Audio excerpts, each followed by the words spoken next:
చైనాలో బెబింకా తుఫాన్ బీభత్సం సృష్టిస్తుంది. డ్రాగన్ ఆర్థిక రాజధాని షాంఘైను ఈ తుఫాన్ అల్లకల్లోలం చేసింది.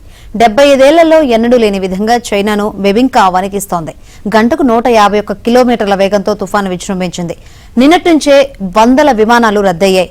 పలు రైళ్లు నిలిపివేస్తున్నట్లు అధికారులు ప్రకటించారు.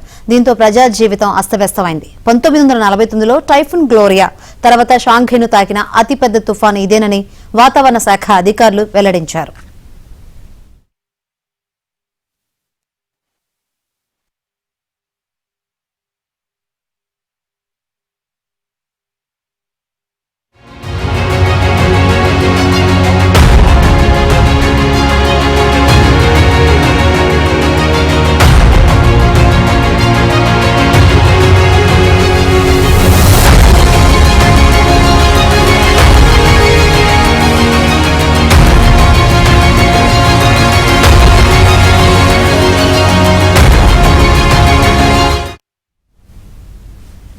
ఇటీవలే చైనాలో యాగీ తుఫాన్ వణికించింది. అది మరిచిపోకముందే మరోసారి చైనాను బెబింకా భయపెడుతోంది.